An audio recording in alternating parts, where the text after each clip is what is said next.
Siapa yang sudah merasa salatnya sudah mantap,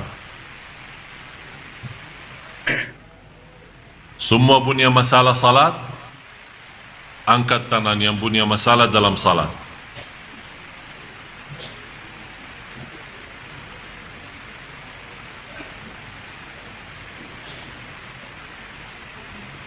Rasulullah sallallahu alaihi wasallam bersabda, "Man shalla 40 yawman la tafutuhu takbiratul ihram, kutibat lahu bara'atan, bara'atun minan nifaq wa bara'atun minan nar."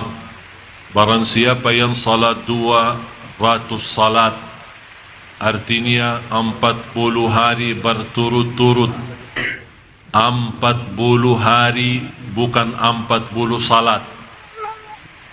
Beda hadisnya. 40 salat pas umrah kan ada hadisnya 40. Jamaah Indonesia bilang 40. Tahu 40? Maksudnya 40 salat 8 hari. Tapi kalau ini hadisnya beda. Hadis diriwayatkan Imam Tirmizi. Barang siapa yang salat selama 40 hari, 40 kali 5 waktu salat berapa? 200 berturut-turut, tidak pernah tertinggal takbiratul ihram. La tafutuhu takbiratul ihram, tidak pernah tertinggal takbiratul ihram, akan dapat 2 kebebasan. Bebas dari munafik. Yang kedua, bebas dari neraka Jahannam. Bapak Ibu, demi Allah, demi Allah, demi Allah, orang munafik tidak bisa melaksanakan hal ini. Orang munafik, biarpun dia salat, Allah sudah jelaskan orang munafik pun salat.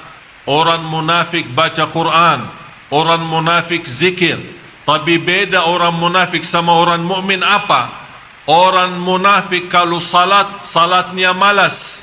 Orang mukmin kalau salat, salatnya semangat dan cinta. Orang munafik berzikir tapi sedikit. Orang mukmin berzikir tapi banyak sekali, tidak ada batasnya. Itu beda. Oleh kerana itu Allah berintahkan saat memanggil dalam sifat iman, ya ayyuhalladzina amanu uzkurullaha dzikran katsira. Hei orang beriman, berzikirlah kepada Allah sebanyak-banyaknya. Demi Allah, orang munafik tidak bisa banyak zikir. Orang munafik tidak bisa salat kecuali malas, apalagi mau jaga takbirah pertama. Oleh kerana itu Bapak Ibu, kalau anda mau tahu diri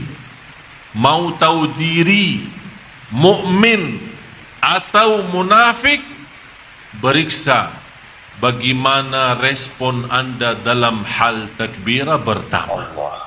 Kalau anda sudah termasuk selama ini, alhamdulillah, tidak pernah masbuk dan tidak pernah lewat takbirah ihram, alhamdulillah, jaga sampai akhir hayat.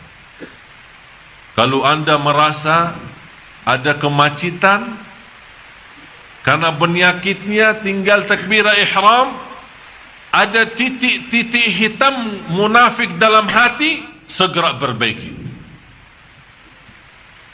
Kemunafikan tidak bisa diobati di rumah sakit. Tidak ada resep obat. Resep obat menghilangkan kemunafikan dalam hati adalah jaga salat dengan takbirah ihram. Faham takbirah ihram tak? Jadi imam Allahu Akbar, kita Allahu Akbar.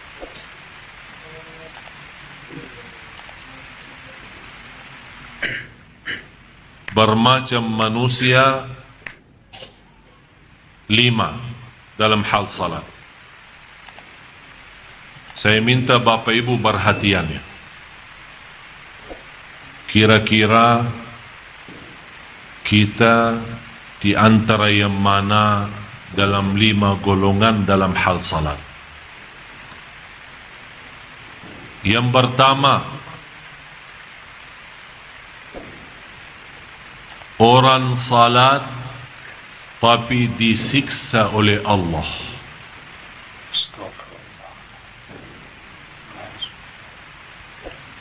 Orang salat tapi disiksa. Ternyata salatnya bukan menyelamatkan, malah salatnya membawa dia ke siksa Allah. Fawailul lil musallin alladzina hum an salatihim sahun. Suratul Ma'un.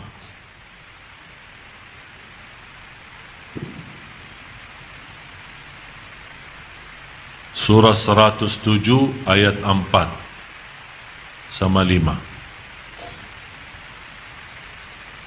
Saya begitu membaca ayat ini, sebenarnya saya bersyukur, walaupun ada rasa takut. Bersyukur kenapa? Karena di sini Allah sebutkan alladzina hum an salatihim sahun. Bukan fi salatihim sahun. Iman beda jauh. Kalau Allah bawakan fi, fawailul lil musallin alladzina hum fi salatihim sahun, berarti kita semua, termasuk saya, masuk dalam ancaman ini. Maksudnya apa fi? Alladzina hum fi salatihim sahun, yang lalai dalam salat akan disiksa oleh Allah. Pertanyaan saya, kita lalai dalam salat enggak?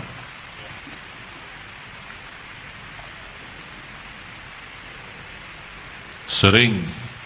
Ini ibu-ibu bilang sering. Tapi alhamdulillah Allah tidak bawakan fi. Karena Allah tahu manusia. Tapi Allah bawakan an salatihim. Abdullah bin Abbas radhiyallahu anhu menjelaskan tafsirnya ini an. Apa beda an sama fi itu?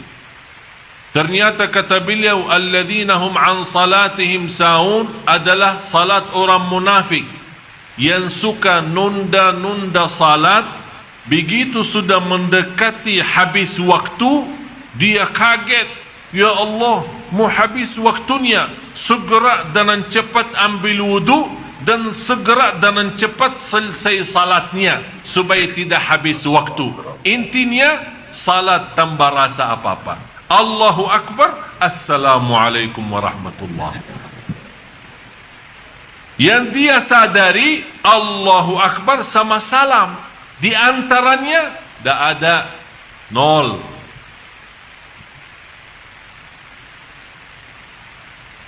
Dan banyak yang seperti ini. Saya lihat banyak masuk ke masjid hampir jam 6. Berarti sebentar lagi maghrib ya. Ternyata dia belum asar. Begitu dia masuk ke masjid, saya perhatiin, saya fikir pertama baik sangka, harus baik sangka. Begitu dia salat, saya sambil pandangan saya, ini salat apaan ini? Jangan-jangan lagi olahraga tapi salah tempat. Begitu dia salat, Allahu Akbar, belum lama ya, belum lama sudah rukuk, sudah sujud. Begitu dia mau tahiyat pertama, saya fikir tahiyatul masjid. Dia bangun lagi, salat 2 rakaat. Jadi teruskan 4 baru salam. Tidak lebih dari 2 menit. 4 rakaat. Habis itu dia angkat tangan. Dan saya begitu dekatin, saya tegur beliau. Maaf, enti berdoa apa? Ya Allah, terimalah salat ana.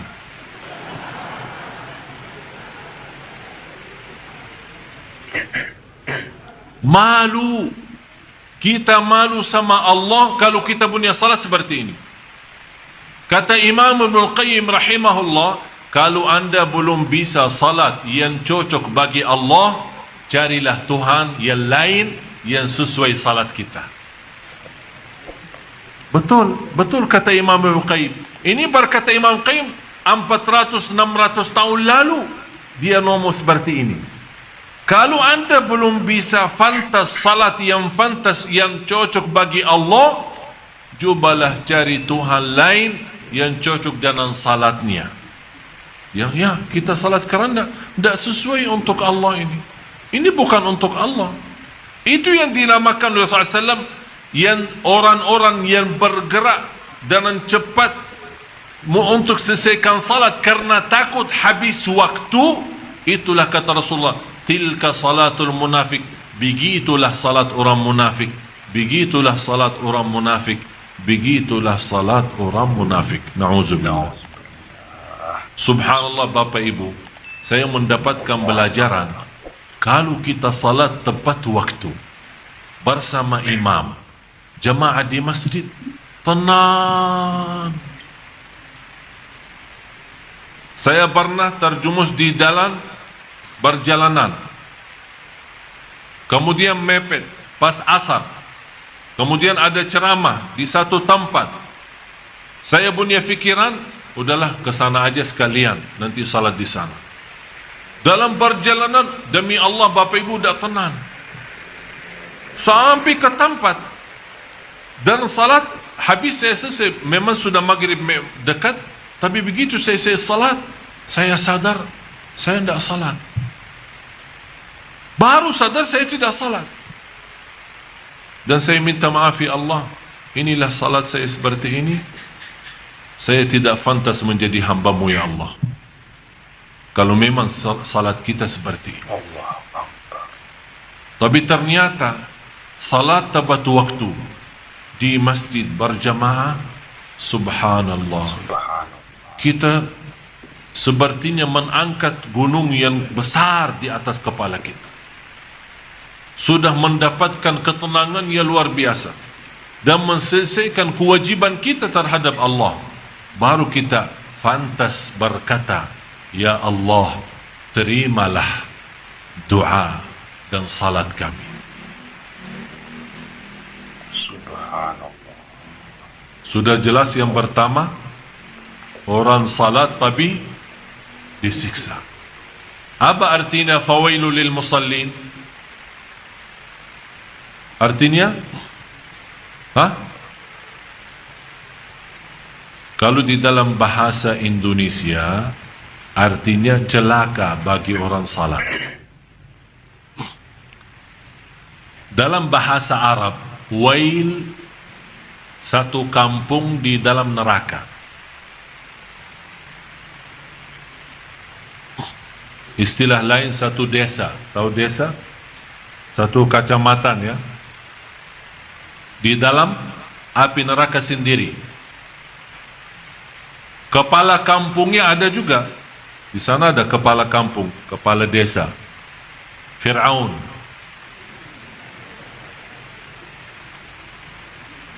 Wakil kepala Haman. Ada juga orang yang terkenal di sana, Qarun. Ini mereka ditempatkan di sana. Tempat itu khususan VIP. Untuk siapa? Fawailun lil musallin alladzina hum an salatihim sahun. Neraka Jahannam yang saya kaget waktu saya membaca satu hadis, saya heran. Neraka Jahannam sendiri berlindung kepada Allah dari ancaman wail sendiri. Padahal wail di mana? Di dalam neraka. Panasnya 7 kali lipat daripada api neraka sendiri. Ini ruang VIP. Ini bagi orang salat yang sahun. Yang sebagaimana saya jelasin sifatnya. Bapak Ibu, bagaimana orang Muslim tapi tidak salat? Kalau orang yang salat tapi salatnya ya selalu tidak tepat waktu, suka gabungkan tanpa alasan, sebentar mau habis ini masuk ke ini, ketiduran salat subuhnya, tapi dia tetap jaga. Ini sudah termasuk dalam ancaman ini. Bagaimana orang yang tidak salat sama sekali? Na'udzubillah. Yang kedua,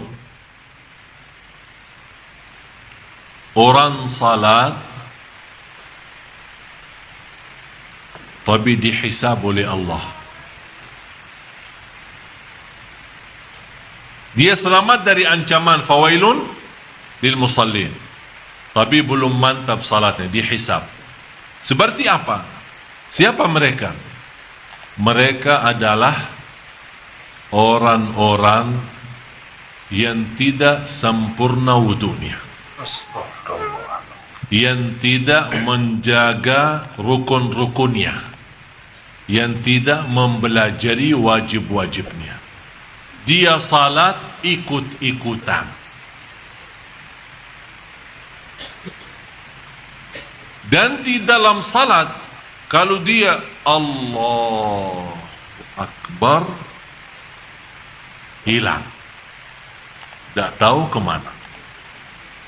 Sebentar di mall, sebentar di rumah, sebentar di Tanah Abang, sebentar naik busway, sebentar bayanan umroh, sebentar ingat masalah rumah tangga.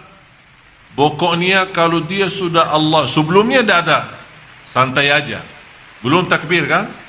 Begitu dia Allahu Akbar, udah masuk. Sepertinya dia lagi meeting dalam salat. Semua masalah dia mau selesaikan dalam salat. Belanja di Tanah Abang, urusin belanjaan istrinya, fikirin jemputan anaknya, semuanya dalam salat. Begitu dia selesai, ditanya, apa yang dibaca imam tadi? Imam ya? Sebenarnya saya sudah dengar bacaannya, tapi saya belum Quran hafal. Jadi ayatnya saya Quran, tapi saya tahu itu Quran. Ya memang Quran, masa dia mau baca? Ya jelas dia baca Quran, masa dia mau baca selain Quran? Tidak, maksud saya bertanya, Pak, Anda perhatiin bacaan imam apa? Rakaat udah begini aja. Rakaat pertama baca apa? Rakaat kedua baca apa? Bisa tahu nggak? Bisa ingat nggak? Satu ayat, satu apa saja. Sebenarnya saya jujur saja Ustaz, saya Quran hafal. Ya, saya sepertinya pernah mendengar ayat ini, pernah, tapi kok hilang gitu. Terus dia tanya kembali, maaf Ustaz, imam baca tadi apa? Saya bilang rakaat pertama qul ya ayyuhal kafirun, rakaat yang kedua qul huwallahu ahad. Masa sih?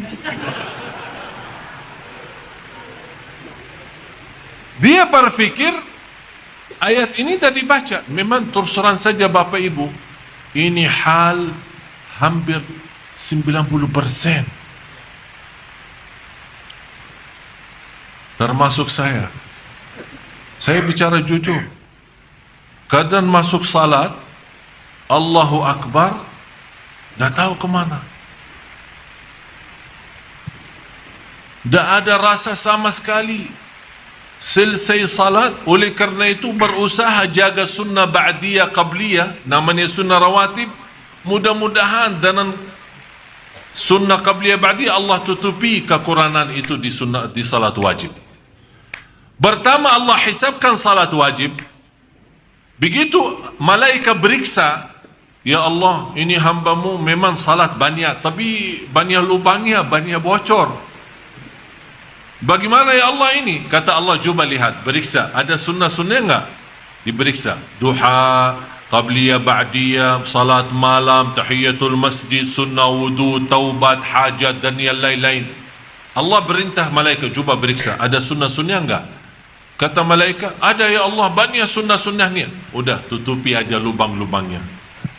Ditutupin semua, jadi salat sempurna, masuk surga. Ada yang lain, Allah tanya, cuba periksa salat sunnahnya. Ya Allah, tidak ada. Berarti salatnya bagi dia apa? Celaka kan? Oleh karena itu Bapak Ibu, kalau anda belum bisa sempurna dalam salat wajib, jangan tinggalin salat sunnah. Banyak salat sunnah.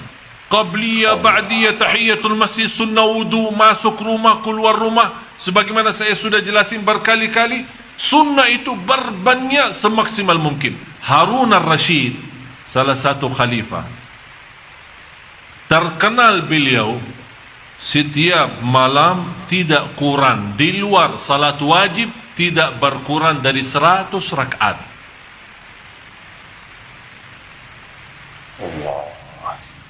Di luar salat wajib tidak berkurang dari 100.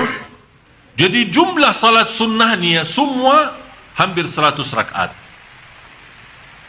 Jadi sayang sekali kalau Bapak Ibu hanya terhitung anda punya salat wajib saja. Sayang.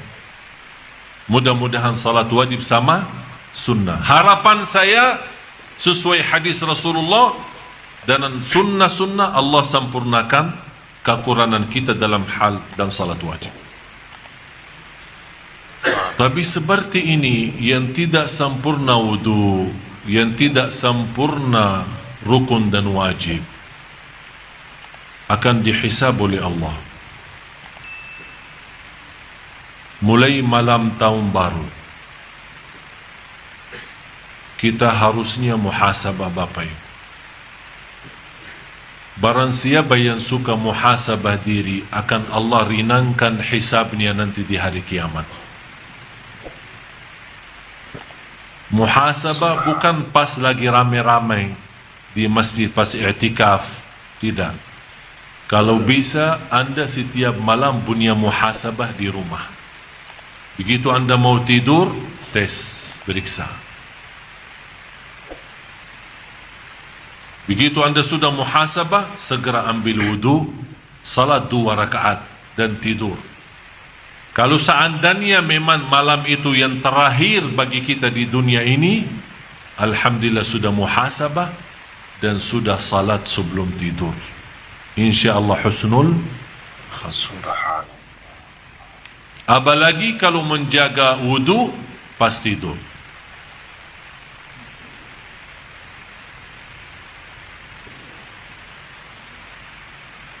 Jadi tolong diperiksa soal salat kita. Yang ketiga, salatnya mampu menghapus dosa.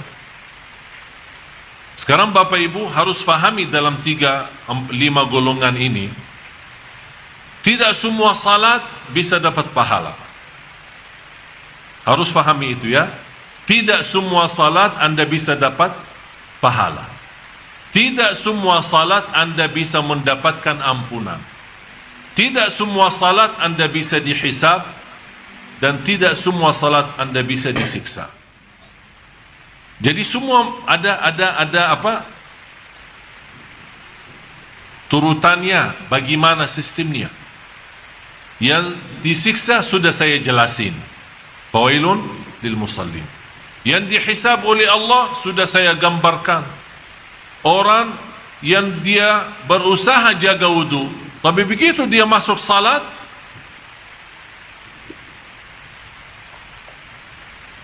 malaikat, saya pernah masuk masjid, di samping saya ada orang salat tahiyatul masjid ini. Allahu Akbar. Dia hampir sama saya. Allahu Akbar. Tapi dia suaranya agak kencang sedikit, jadi saya bisa dengar suaranya. Begitu dia habis Allahu Akbar, tahiyatu thayyibatun barakatuh, saya kaget. Habis itu dia lepasin tangannya. Sepertinya saya bilang, saya dalam hati saya pas lagi salat, alhamdulillah sudah sadar. Dia sudah sadar, pas takbirah ihram, dia lupa, dia lagi berdiri, dia fikir tahiyat. Dia mengganti doa iftitah jadi tahiyat. Tapi ternyata Bapak Ibu, pernah satu hari terjadi sama saya peristiwa yang sama. Allahu Akbar, tahiyatut thayyibat.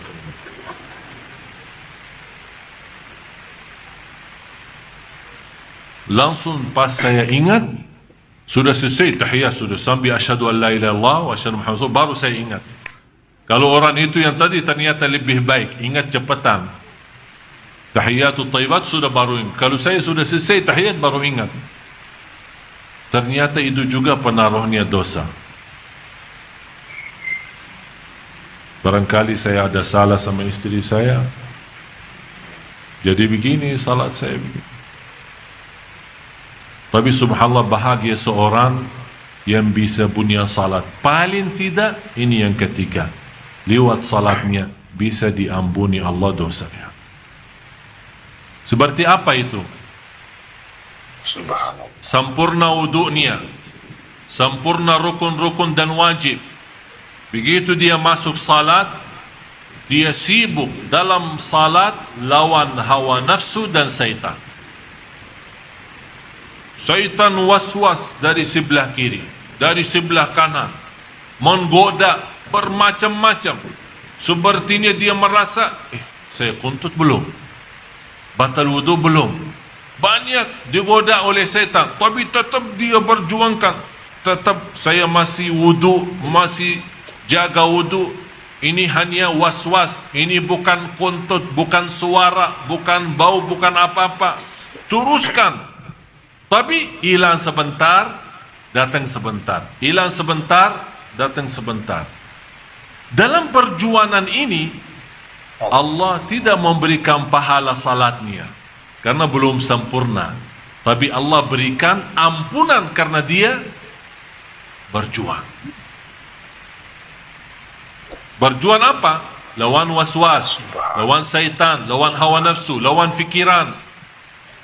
Dan salah satu Bapak Ibu yang membantu anda bisa lawan waswas dan fikiran, pertama, saat anda merasa waswas, kerasin suara bacaannya yang cukup untuk didengar oleh telinga sendiri. Anda merasa sekarang waswas, ya, merasa hilang salatnya kemana gitu, langsung anda Bismillahirrahmanirrahim, Alhamdulillahirabbil alamin, Ar-Rahmanir-Rahim. Kerasin suara dan rasakan dalam kalbu. Dan jangan biasakan diri setiap anda rasa was-was tutupi mata. Jangan menjadi hal itu biasa. Nanti lama-lama tidak bisa khusyuk kecuali tutup mata. Dan Rasul melarang kita lagi salat menutupi mata. Yang kedua, yang membantu kita bisa menghadirkan diri kita dalam salat, selain kerasin suara dalam bacaan, ganti-ganti ayat yang kita baca. Jangan qulhu mulu. Raka'ah pertama qulhu, raka'ah kedua qulhu, dan seterusnya qulhu sampai mati. Ini yang membuat kita apa? Tidak merasa nikmatnya salat, karena saat kita baca qulhu sebenarnya bukan kita yang baca, otak bawah sadar yang baca. Karena sering kita baca, otomatis sudah terekam di sini. Akhirnya dia keluar secara otomatis. Sudah faham? Jadi ganti, pas lagi salat anda rasa was-was, rakaat pertama ini, ya, habis Al-Fatihah, Yasin wal Qur'anil Hakim, hafal 2 ayat, Allahu Akbar. Di rakaat yang kedua lari kemana gitu, Idza waqa'atil waqi'ah laysa liwaqa'atiha kadhibah, lillahi ma fis samawati wa ma fil ard, wa in tubdu ma fi anfusikum aw tukhfuhu yahasib. Bukan dalam satu rakaatnya, tapi maksud saya, usahakan pindah-pindah setiap anda dalam satu rakaat. Misal rakaat pertama baca ayat tertentu, di rakaat yang kedua pindah ke ayat baru lagi yang anda hafal. Jangan hanya sepanjang hidupnya dan sepanjang salatnya qulhu qulhu qulhu atau 4 qul ya ayyuhal kafirun, qul huwallahu ahad, qul a'udzu birabbil falaq, qul a'udzu birabbin nas. Akhirnya syaitan yang sering goda kita, dia sudah hafal 4 qul ini, sering kita baca. Akhirnya kita harap lewat bacaan bisa syaitan lari. Ana hafal itu, jangan dah bisa ana lari. Ya susah juga ini. Qul. Ini kan masalah. Tapi saya minta Bapak Ibu, cuba mulai malam ini ya. Karena ada salat i'tikaf, salat malam ya. Tapi saya minta sebelum Anda ikut salat malam, cuba masing-masing salat 2 rakaat. Dan apa yang saya sampaikan ini cuba praktik. Insya Allah dengan perjuangan Anda akan semakin salatnya semakin baik, semakin bertingkat. Bapak Ibu, Anda jangan harap di satu malam bisa langsung jadi ke martabat yang pertama. Masih kita bahas ya. Ini kita masih, yang saya harapkan sementara ini golongan yang ketiga, lewat salat bisa diampuni Allah. Inna salata tanha 'anil fahsya'i wal munkar. Kalau diampuni Allah berarti dosa kita sepanjang hari diampuni Allah. Begitu kita salat diampuni. Tapi yang keempat, ini jauh lebih tinggi lagi. Orang salat tapi dapat pahala. Bapak Ibu, kalau artinya semakin naik, semakin tinggi salatnya, berarti dapat pahala, otomatis diampuni juga kan? Semua kan di bawah, apapun yang di bawahnya dapat diampuni Allah Subhanahu wa taala, dimaafkan.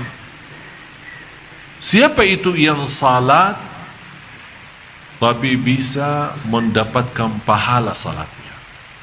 Artinya lewat salat dia benar-benar bisa merasakan nikmat salat. Yang sempurna wudu, sempurna rukun, sempurna wajib. Begitu dia masuk salat, punya kekhusyuannya luar biasa.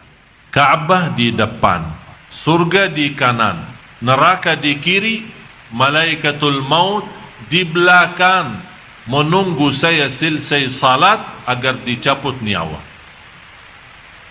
Bisa rasakan enggak?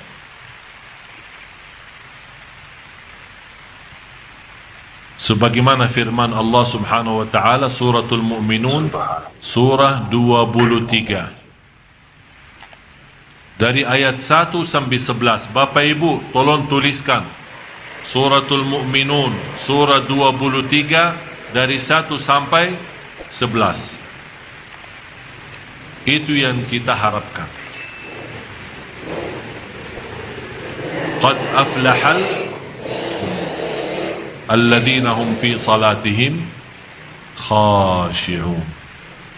Di sini Allah jelaskan fi salatihim, beda sama an salatihim.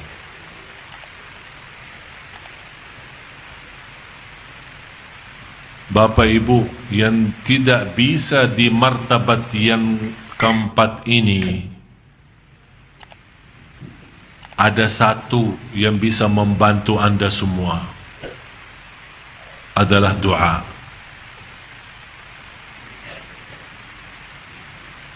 Kalau Anda berduli mau betul-betul menikmati khusyuk dalam salat, Anda berdoa kepada Allah. Ada seorang salih berkata, aku mujahadah diri lawan waswas dan syaitan selama 20 tahun. Alhamdulillah, habis itu saya berhasil menikmati khusyuk dalam salat selama 20 tahun kemudian.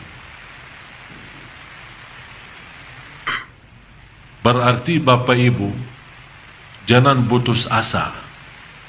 Jangan Anda baru sekali salat, ya Allah ternyata khusyuk susah juga. Tetap berjuang. Kalau memang tidak bisa mendapatkan martabat pahala, paling tidak diampuni, supaya kita keluar dari masjid lepas salat sudah suci dari dosa dan maksiat. Yang terakhir,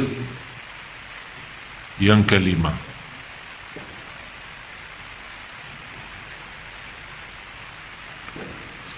orang salat tapi dengan salatnya dia termasuk orang terdekat kepada Allah.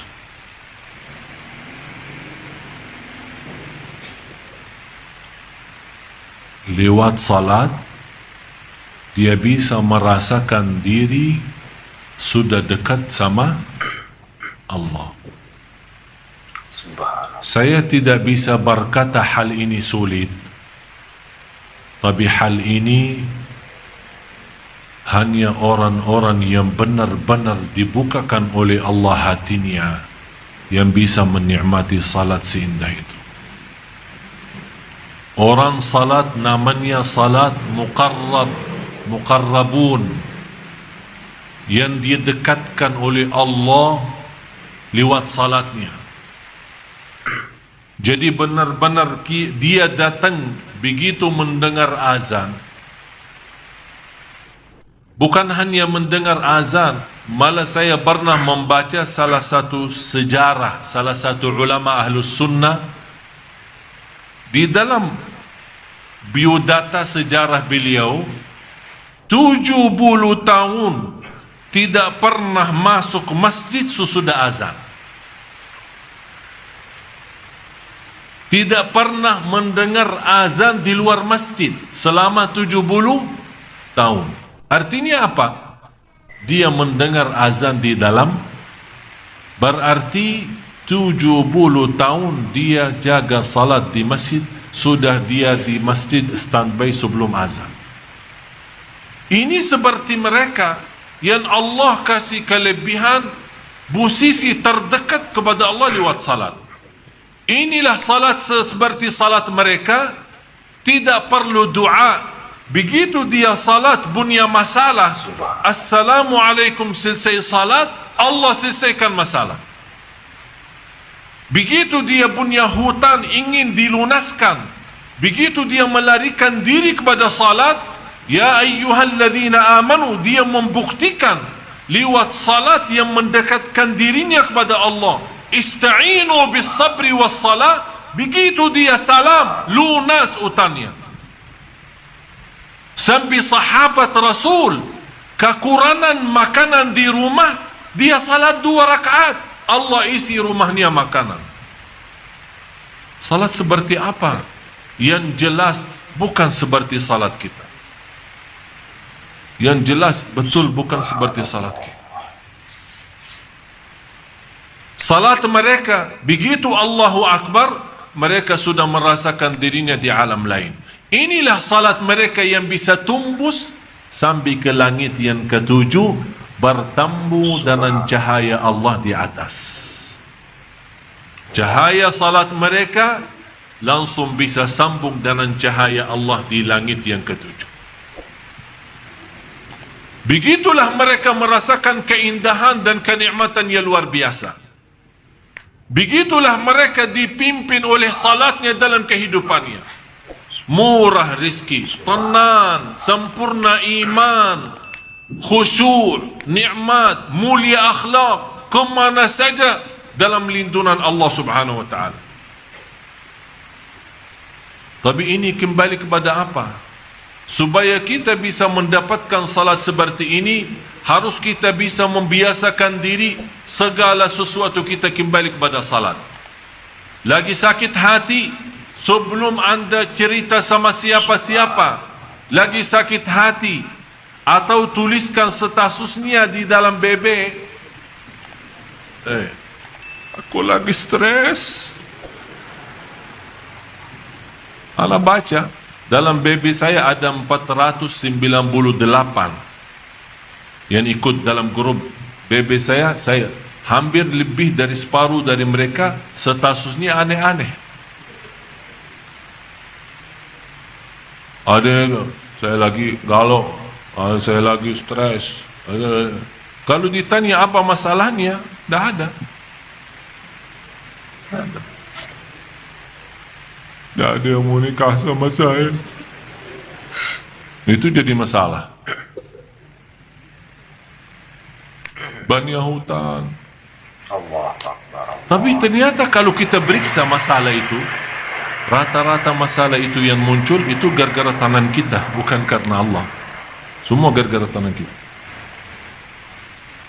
Oleh karena itu Bapak Ibu, sebelum anda punya prinsip seperti ini, di BBM-nya, di HP-nya, di laptopnya atau apa, mempunyai kata-kata yang tidak sesuai bersama Allah, lebih baik segera ambil air wudu dan salat. Punya masalah hutang, segera ambil air wudu dan salat.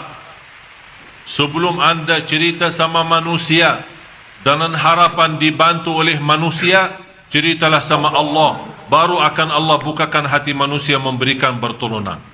Subhanallah. Anda yang belum nikah, salat. Anda yang lagi sakit, salat.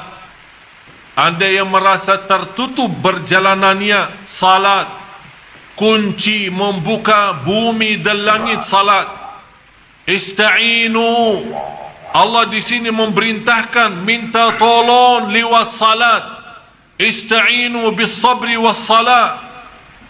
Orang istri dan suami yang sudah lama menikah sampai saat ini belum memiliki keturunan, salat.